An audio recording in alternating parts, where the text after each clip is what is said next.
Degrading മലയാള സിനിമകളെ ബാധിക്കുന്നുണ്ടോ?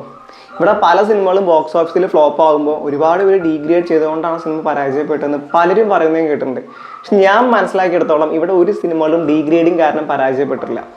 ഉണ്ണിമുതൻ അഭിനയിച്ച് ജയ് ഗണേശും അർഹിച്ച വിജയം നേടാതെ പോയപ്പോഴും ഒരുപാട് ഡീഗ്രേഡിങ് നടന്നുകൊണ്ടാണ് ആ സിനിമ പരാജയപ്പെട്ടെന്ന് പലരും പറഞ്ഞിട്ടുണ്ട്.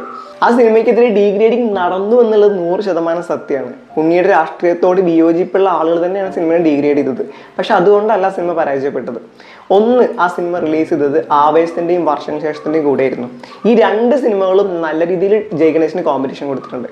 ഞാൻ ആ സിനിമ തിയേറ്ററിൽ നിന്നാണ് കണ്ടത്. എനിക്ക് ആ സിനിമ വർക്കായി. എന്നെ സംബന്ധിച്ച് ജയ് ഗണേശ് മോട്ടിവേറ്റിംഗ് ആണ്, എൻഗേജിങ് ആണ്.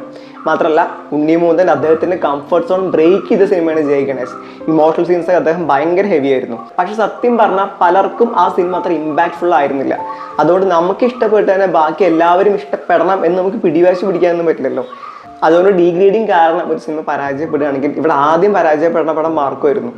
കുടുംബ പ്രേക്ഷകർ ഒരിക്കലും സ്വീകരിക്കാത്ത പടം ബിഗ് ബ്ലോക്ക് ബസ്റ്ററായി മാറി. അതുപോലെ ഉണ്ണിമുതനെ പരിഹസിച്ചവർ തന്നെയാണ് ആ സിനിമ കണ്ട് കൈയടിച്ചിരിക്കുന്നത്. അപ്പൊ സിനിമ പ്രേക്ഷകർക്ക് ഇഷ്ടപ്പെടുകയാണെങ്കിൽ അവർ ആ സിനിമ കണ്ട് വിജയിപ്പിക്കും. ഒരു ഡീഗ്രേഡിങ്ങും സിനിമയെ ബാധിക്കാൻ പോകുന്നില്ല. അതുപോലെ ഷെയ്ൻ നിഗം തന്റെ ലിറ്റിൽ ഹാർട്സ് എന്ന് പറഞ്ഞ പടത്തിന്റെ പ്രൊമോഷന് വേണ്ടി വന്നപ്പോൾ ഉണ്ണിമുതന്റെ പ്രൊഡക്ഷൻ ബാനറിനെ ഉംഫി എന്ന് പറഞ്ഞ് കളിയാക്കിയിട്ടുണ്ടായിരുന്നു. നമ്മളിൽ പലരും അത് കണ്ടിട്ടുണ്ടായിരുന്നു.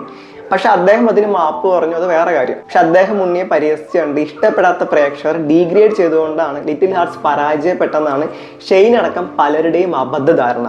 പക്ഷെ സത്യം പറഞ്ഞാൽ ലിറ്റിൽ ഹാർട്സിന് കിട്ടിയത് വളരെ നെഗറ്റീവായ റിവ്യൂ ആയിരുന്നു. മാത്രമല്ല ആ സിനിമ OTT ഇറങ്ങിയിട്ട് പോലും വ്യൂവർഷിപ്പ് വളരെ കുറവാണ്. ഷെയ്ൻ അഭിനയിച്ച മദ്രാസുകാരൻ എന്ന തമിഴ് സിനിമയ്ക്ക് തമിഴ്നാട്ടിൽ ഭയങ്കര റെസ്പോൺസാണ്.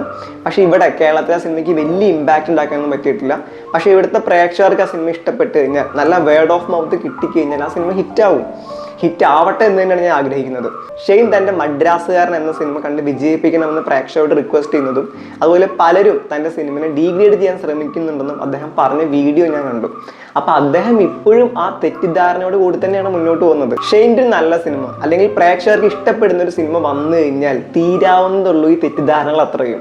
ഒരു ആക്ടറോടോ ഡയറക്ടറോടോ ഉള്ള വെറുപ്പോ അല്ലെങ്കിൽ അവരുടെ രാഷ്ട്രീയത്തോടോ ആശയത്തോടോ ഉള്ള വിയോജിപ്പോ ഒരിക്കലും ഒരു പ്രേക്ഷകന്റെ ആസ്വാദനത്തെ ബാധിക്കരുത്. ഒരു നല്ല പ്രേക്ഷകനെ എപ്പോഴും അങ്ങനെയാവണമെന്നാണ് ഞാൻ വിശ്വസിക്കുന്നത്. ഷെയ്ൻ നിഗം അദ്ദേഹം ചെയ്ത തെറ്റിന് മാപ്പ് പറഞ്ഞാണ്. ഇനി അദ്ദേഹത്തെ ക്രൂശിക്കേണ്ട ഒരു ആവശ്യമില്ല. ഉണ്ണിയും ഷെയ്നും ഒരുമിച്ചൊരു സിനിമ വന്നാൽ അത്രയും നല്ലത്. ഞാൻ എന്തായാലും വീഡിയോയുടെ വൈൻഡപ്പ് ചെയ്യാണ്. Bye bye.